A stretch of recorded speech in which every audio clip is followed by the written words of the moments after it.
The office was colder than usual. Or maybe it was just me. I sat stiffly across from Daniel Harper, my boss, or rather, the man who had taken every opportunity to undermine me in the last few years. The CEO of Technova Solutions looked at me with thinly veiled satisfaction, his fingers tapping idly against the polished mahogany desk between us. The way his lips curled at the edges, like a predator toying with its prey, made my stomach twist. "We're restructuring the department, Emily," he said smoothly, watching me like he was savoring the moment. "Unfortunately, your position won't exist after next month." I gripped the arms of my chair under the desk, forcing my face to remain neutral. Inside, something in me cracked, but I refused to let it show. Years of dedication, 12 years of loyalty. I had sacrificed my nights, weekends, and personal life for this company, his company. And now I was being discarded like an expired contract. A tiny pause hung in the air. He was waiting for my reaction. Anger, tears, desperation. I gave him none of it. "I see," I said quietly, my voice steady. His smirk widened slightly, as if he had won some unspoken game. But he hadn't. Not yet. He leaned back in his plush leather chair, his fingers steepling together, exuding the arrogance of a man who believed himself untouchable. "But before you go," he added as if it were an afterthought, "you'll need to train your replacement." I almost laughed at the audacity. "Alex starts tomorrow. I expect you to show them everything about running our marketing division." Our marketing division. Our. The irony of it nearly choked me. I had built this department from the ground up. I had secured the biggest clients, restructured the strategy, and driven profits higher than ever. My ideas, my sweat, my late nights. And now Daniel was handing it over to some fresh-faced recruit, expecting me to hand them my legacy on a silver platter. I felt something tighten in my chest, but it wasn't sadness. It wasn't even anger. It was something deeper. Daniel was watching me too closely, his sharp green eyes scanning my expression for cracks. I gave him nothing. For a moment I thought about the long nights, the weekends spent buried in presentations, the countless times I had sacrificed personal milestones for Technova. I thought about the employees who relied on me, the ones who had come to me in confidence, terrified of the instability Daniel had brought into the company. I thought about Michael Harper, Daniel's late father, and the true visionary behind Technova, who had believed in me, mentored me, and once told me, "Emily, if you ever want to change the game, you need to be smarter, not louder." And then I thought about the secret I had been keeping. Daniel had no idea what was coming. I stood up slowly, smoothing down my blouse, every movement precise and controlled. I met his gaze head-on, and for the first time, I allowed myself a small, knowing smile. "If that's what you need, Daniel," I said. My voice was calm, almost amused.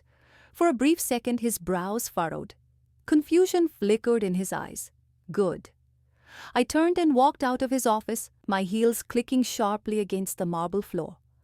Tomorrow, I would meet Alex. And soon, Daniel Harper would realize he had just made the biggest mistake of his life. I walked down the familiar hallways of Technova Solutions, my heels clicking against the polished floor. Every step echoed with a different emotion: anger, determination, and something Daniel Harper would never expect from me: power. The weight of the secret I had been carrying for months felt heavier than ever. 3 months ago, I had done something unthinkable, something that would change everything. Daniel thought he had control over this company. He thought he was the mastermind behind every move, that his authority was absolute. But what he didn't know, what no one knew, was that the mysterious investor who had been quietly acquiring Technova's shares was sitting just down the hall from him. Me. I had spent the last year watching Daniel destroy everything Michael Harper had built. I had watched as talented employees left, as groundbreaking projects were scrapped in favor of short-term inflated profit margins. He had turned Technova into a machine for his own ego, not for the people who had dedicated their lives to it. I refused to let it continue, so I had taken action.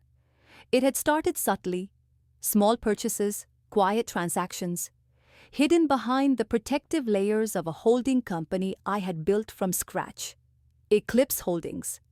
By the time Daniel even noticed Technova was being bought out, it was too late. The ownership had shifted. The balance of power was no longer his. It was mine. A smirk played at the corners of my lips as I stepped into my office. I closed the door behind me, letting out a slow breath. My fingers traced the edge of my desk, the surface worn from years of late nights and early mornings. I sank into my chair and pulled out my laptop. With a few clicks, I accessed my encrypted files. A list of shareholders filled the screen, with Eclipse Holdings sitting comfortably at the top. 51%. More than enough to control the company, more than enough to remove Daniel when the time was right. I leaned back, my heart pounding, not with fear, but with anticipation. Daniel had no idea that the woman he had just fired owned him. And soon he would learn that he had just sealed his own fate. The next morning, I arrived at the office earlier than usual. The air was thick with an unsettling mix of finality and quiet defiance. Today was the day I would meet the person Daniel had chosen to replace me. The one he expected me to train, to hand over everything I had built as if it meant nothing.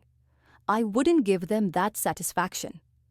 At exactly 8:30 a.m., my office door swung open without a knock. A sharp, confident voice cut through the silence. "You must be Emily." I looked up and saw Alex standing there, their posture stiff with arrogance. They couldn't have been older than 26, fresh-faced, wide-eyed, the kind of person who believed they had everything figured out. I could see it in their stance, in the way their lips curled ever so slightly upward, as if they had already won. "Yes," I said, standing up to shake their hand, "and you must be Alex." They gave my hand a quick shake, barely hiding their impatience. "I have to say," Alex continued, looking around my office like they already owned it, "I was surprised to hear you'd be training me. I mean, no offense, but usually, outgoing employees aren't expected to stick around." I smiled, but it didn't reach my eyes. "I suppose Daniel thought it would be best if I gave you a proper handover." Alex smirked. "Well, I appreciate it. I want to make sure I do things right around here." The subtle dig didn't go unnoticed. I gestured toward the chair across from my desk. "Let's get started then." I spent the next few hours walking Alex through the inner workings of the marketing division. I showed them our biggest campaigns, the strategies that had driven our profits, and the long-term projects still in motion. But as I spoke, I realized something. Alex wasn't listening. They nodded at the right moments, took a few meaningless notes, but their mind was elsewhere. I had seen this kind before, young, ambitious, and convinced that they already knew everything. When I paused, Alex leaned back and crossed their arms. "So, be honest with me," they said, tilting their head. "Do you think Daniel made the right call?" The audacity made my stomach tighten. "Excuse me?" I asked, my voice dangerously even. "I mean," Alex continued with a casual shrug, "I get that you've been here a long time, but maybe Daniel just wanted fresh ideas, you know? Someone who understands the new way of doing things." I felt the heat of anger creeping into my veins, but I kept my expression calm. If only they knew. If only they understood that I was no longer just an employee of Technova. I owned it. Instead of taking the bait, I leaned forward, my fingers interlocking on the desk. "You're right," I said smoothly. "Change is important. But you should also understand something, Alex." They raised a curious eyebrow. "What's that?" I met their gaze with unwavering confidence. Technova wasn't built on arrogance. It was built on vision, on people who actually care about what they do. You can't fake that. For the first time, Alex hesitated. They looked away, tapping their pen against their notepad. I didn't care if they believed me or not. Soon, it wouldn't matter. As I continued the training session, something in me shifted. This company was mine, and neither Daniel nor Alex could take that away from me. The moment I had been waiting for had finally arrived. The emergency board meeting had been scheduled for 9 a.m., and I made sure to walk into the conference room at exactly 8:55. My heart pounded against my ribs, but I kept my chin high, my steps measured. I had waited too long for this, had played my cards too carefully to falter now. Daniel Harper was already there, pacing at the head of the long glass conference table. His phone was pressed against his ear, his face twisted in frustration. "What do you mean I didn't approve this meeting?" he barked, his free hand clenched into a fist. "I'm the CEO. No one schedules a meeting without my approval." He stopped mid-sentence when he saw me. His glare was sharp enough to cut through steel. "Emily, what the hell are you doing here? This is for executives only." I smiled. "I know. That's why I'm here." A flicker of confusion crossed his face. But before he could respond, the door opened again. One by one, the board members entered, their faces tight with uncertainty. Some of them avoided Daniel's gaze, while others exchanged silent glances. They all knew something was about to happen. Daniel straightened, slipping into his mask of authority. He adjusted the cuffs of his tailored suit and folded his arms. "All right," he said, voice controlled but clipped with irritation. "Someone explain what's going on." I took my time walking to the empty chair across from him, the one that used to belong to Michael Harper. Slowly, I placed my hands on the table and met his gaze head-on. "The reason we're here today," I said, my voice even, "is because there's been a change in ownership." Daniel scoffed. "Ownership? Emily, you're an employee. Or rather, you were an employee. I don't know why you're still pretending you belong in this room." I leaned forward slightly. "That's where you're wrong." I reached into my folder and slid a stack of documents across the table. "Eclipse Holdings," I continued, keeping my voice calm. "That name must sound familiar to you, Daniel." I saw the exact moment recognition dawned on his face. His smirk faltered. His fingers twitched at his side. For months, Daniel had been obsessing over the mysterious investor buying up Technova's shares. He had tried to track them down, had spent weeks trying to figure out who was slowly taking away his control. And now he knew. I sat back, giving him a moment to process. "Eclipse Holdings belongs to me, Daniel," I said. "I own it. And as of last week, Eclipse Holdings secured 51% of Technova Solutions." Silence crashed into the room like a tidal wave. Daniel blinked once, then again. His mouth opened slightly, but no words came out. "No," he finally breathed, shaking his head as if he could undo reality. That's impossible." I tilted my head. "Is it?"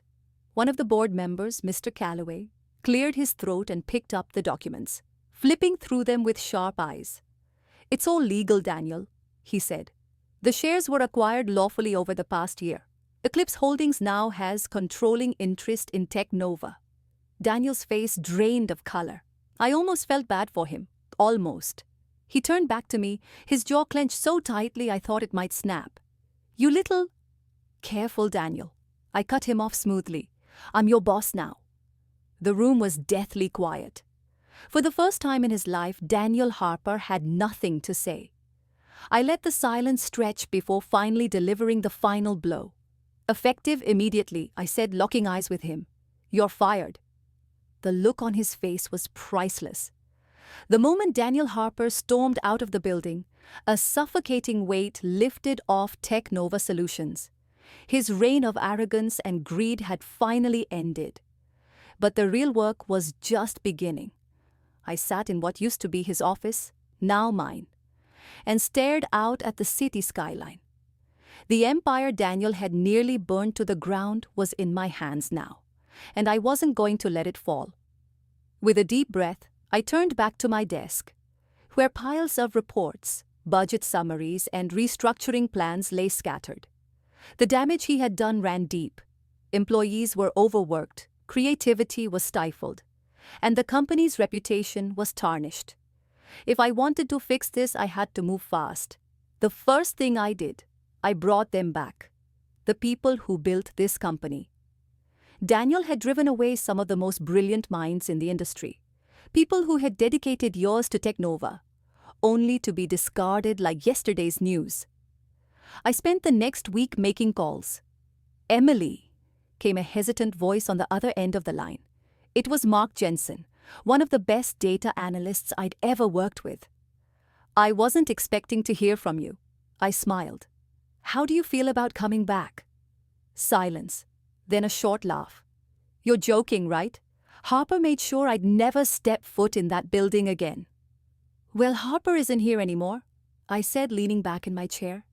And I'm the one running things now. The silence stretched for a moment longer. Then, when do I start? One by one, I reached out to the people who had built this company from the ground up.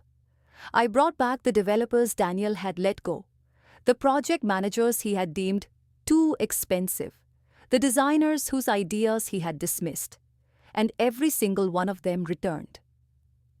Restoring what was lost. Rehiring the right people was just the first step.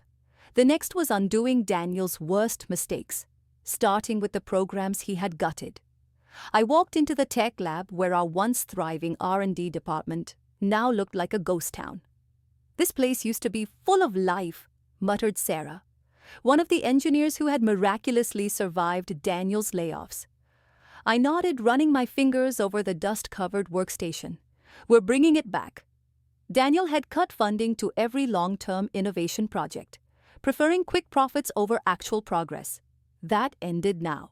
I gathered the team, reigniting the projects that had been abandoned. The AI-driven security software? Back on track. The renewable energy tech we had been developing restarted. For the first time in years, the employees believed again. The doubt in the fight. But rebuilding wasn't easy. There were days I doubted myself, days when the exhaustion threatened to crush me, nights spent staring at balance sheets, wondering if I had made a mistake. You're taking on too much at once, my CFO Laura warned one evening as we sat in the conference room, surrounded by blueprints and financial reports. I have to, I whispered, rubbing my temples. If I don't fix this now, we might not have a future. She sighed. You're not alone in this, Emily. Stop acting like you have to carry it all yourself. Her words hit harder than I expected. Maybe I was trying to fix everything on my own. Maybe I was so used to fighting battles alone that I forgot I had a team now. A team that believed in the same vision. So I let them help. And slowly, piece by piece, we started to rebuild. For Michael Harper, late one night, long after the office had emptied, I found myself staring at the framed photograph on my desk. Michael Harper. The man who had taken a chance on me all those years ago. The man who had built Technova before his son had nearly ruined it. I hope I'm making you proud, I murmured, running my fingers over the frame. The road ahead was long, but for the first time in a long time, I knew. Technova had a future again. Daniel Harper was never the kind of man to accept defeat gracefully. I should have known that firing him wouldn't be the end of it. The very next day, the attacks began. First, it was whispers in the industry. Anonymous leaks to the media, claiming that Technova Solutions was unstable under my leadership. Articles began circulating, filled with ominous speculation about whether I was capable of running the company. Then, the calls started. Emily, I just got off the phone with one of our biggest clients. Laura, my CFO, said, storming into my office one morning. They're nervous. Daniel's been spreading lies, telling them Technova's on the verge of collapse. I clenched my jaw. Of course he was. It wasn't enough that he'd nearly run the company into the ground. Now he was trying to destroy it from the outside, but I wasn't going to let him. The fight for Technova, for weeks it felt like we were playing defense. One by one I had to reassure our investors, proving to them that we weren't falling apart. I personally met with clients Daniel had tried to poach, laying out Technova's new vision, and showing them exactly why staying with us was the right choice. Some hesitated. Some were tempted by Daniel's empty promises, but I fought for every single one. At one point, Daniel even tried to launch his own rival company, a startup built on stolen ideas and fueled by resentment. He reached out to our employees, offering them higher salaries to jump ship. Some were tempted. A few even left. But most of them, they stayed. Because they saw what we were building. They saw that, for the first time in years, Technova was becoming something real again. Proving integrity wins. It wasn't enough to just fight back against Daniel's tactics. I had to prove that Technova deserved to win. So I doubled down on transparency. I hosted public investor meetings, showing our progress and plans for the future. I engaged with employees directly, making sure they knew they had a voice in this company. And I launched something Daniel never would have considered, a new initiative focusing on ethical innovation.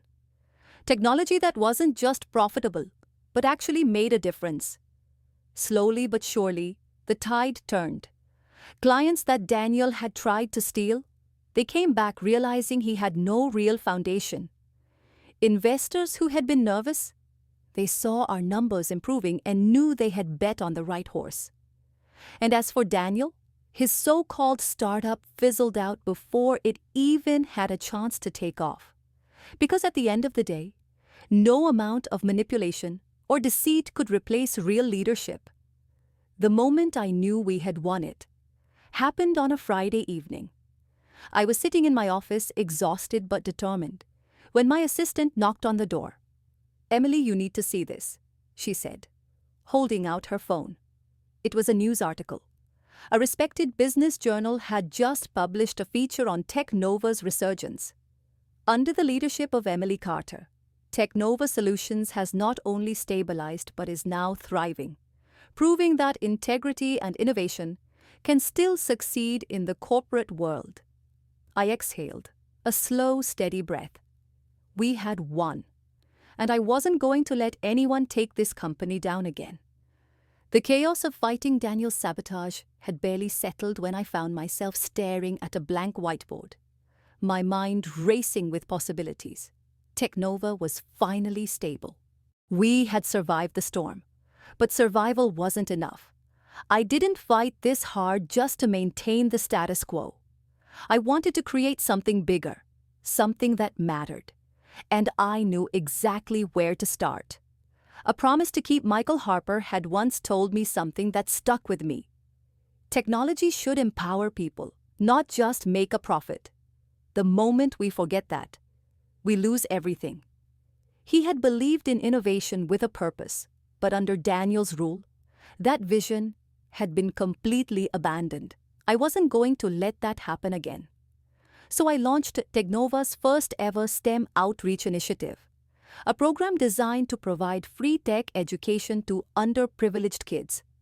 Because innovation shouldn't just belong to the wealthy. Because the future of technology should include those who were too often left behind. And because Michael would have loved this. Convincing the board. Not everyone was on board at first.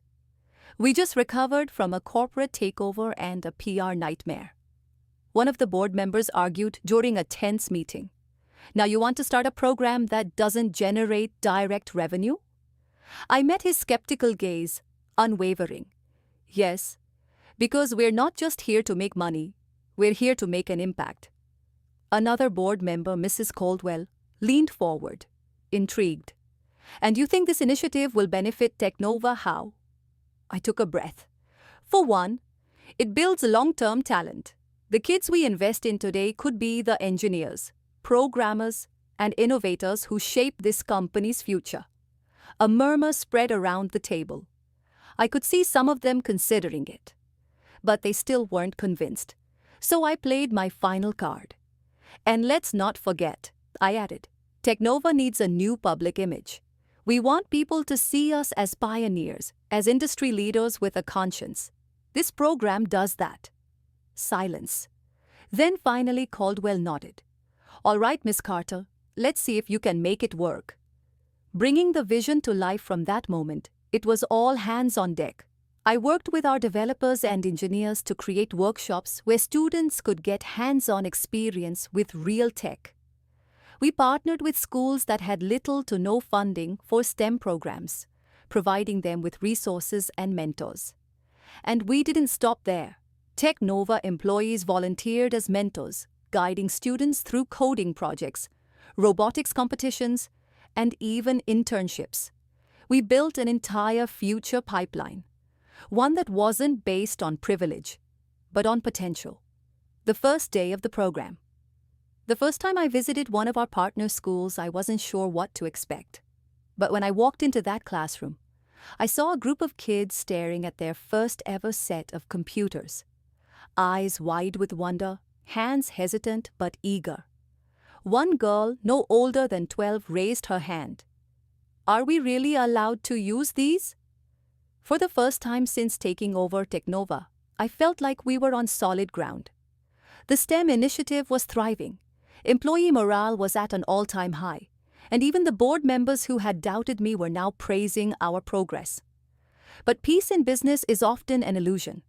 I should have known the storm wasn't over. It started with an email, an urgent one from Laura, our CFO, with only one line in the subject. "We have a problem." The leak. I rushed into Laura's office, my stomach twisting. She didn't waste time. "We've been compromised," she said, sliding a tablet across her desk. "A competitor just launched a project nearly identical to ours.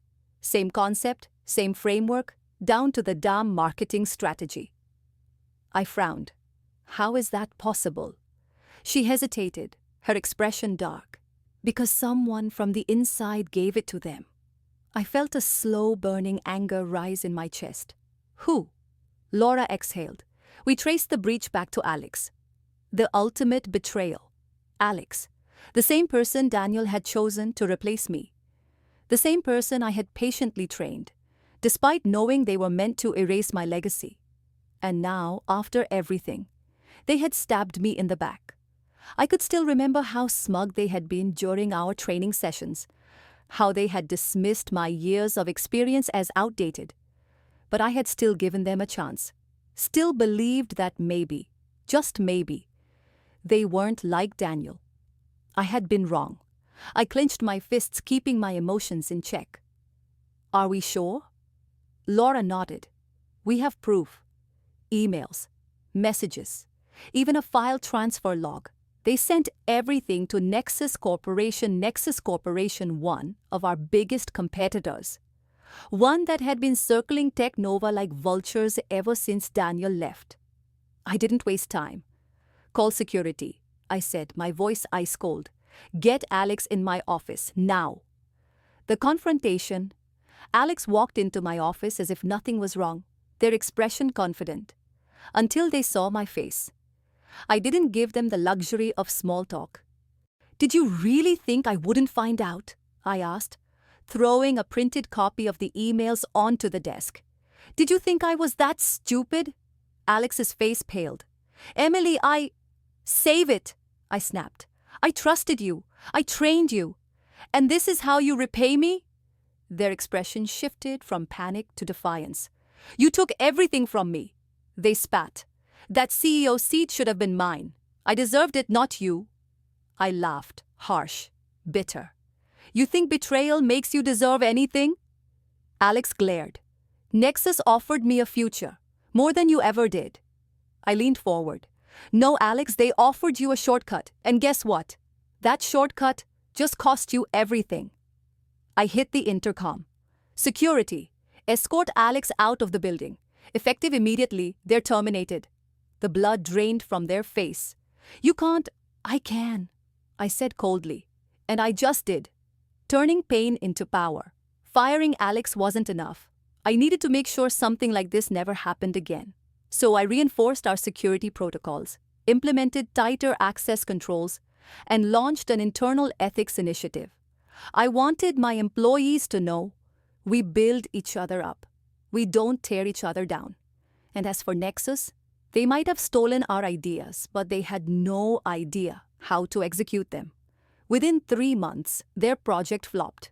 Ours, it became a success story. Because integrity always wins. And I wasn't done proving that yet.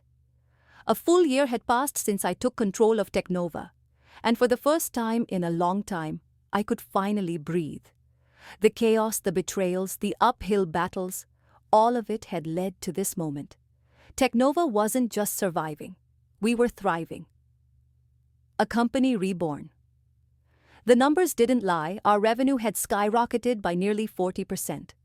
And our client base had expanded beyond what I had even imagined. But more than the numbers, it was the people that told the real story. Employees who had once feared for their jobs now walked through the halls with renewed energy. Creativity flourished in ways I hadn't seen since Michael Harper was alive. I watched as teams brainstormed new innovations, as employees who had once been ignored now had a voice in the company's direction. I had promised myself that I wouldn't just save Technova, I would transform it, and I had. The letter that changed everything. That morning, as I sat in my office reviewing our latest quarterly report, a small envelope arrived on my desk. No corporate branding, no sender's name. Just my name, written in elegant handwriting. Curious, I opened it. Inside was a letter. And the moment I saw the signature at the bottom, my hands trembled. Eleanor Harper, Michael Harper's widow. I took a shaky breath and started reading. Dear Emily, I should have written this sooner, but I needed time to find the right words. I wanted to thank you, not just for saving Technova, but for saving the dream Michael dedicated his life to. He always believed in you, Emily. Even when others doubted you, even when Daniel dismissed you, Michael knew you had the heart and the vision to lead this company. He saw in you what I see now, a woman who doesn't just fight for success, but for something bigger than herself. I've watched from afar as you rebuilt everything Daniel nearly destroyed.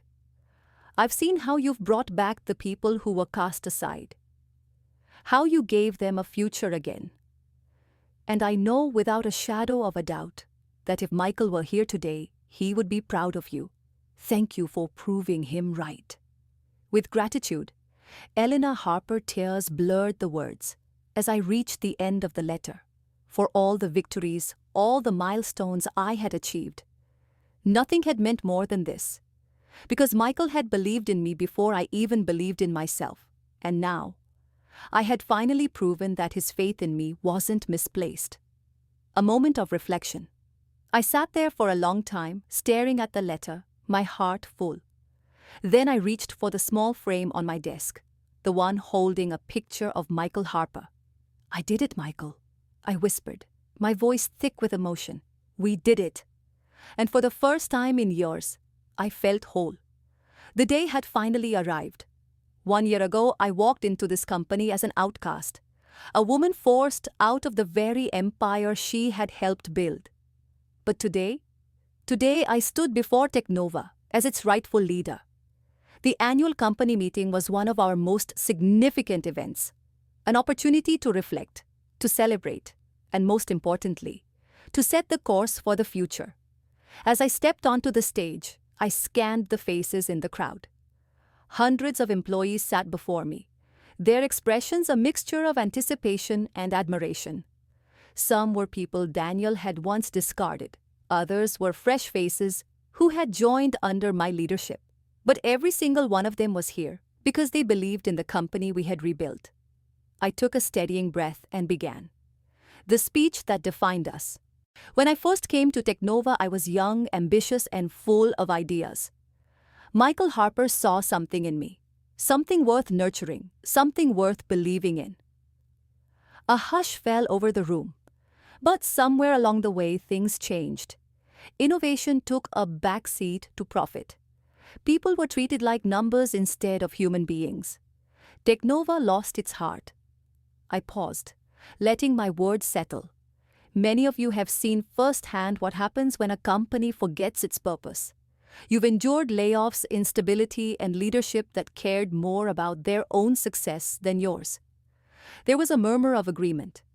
People exchanged glances, some nodding, others looking down as if recalling painful memories. But today, I said, my voice growing stronger. We are turning the page. We are writing a new chapter.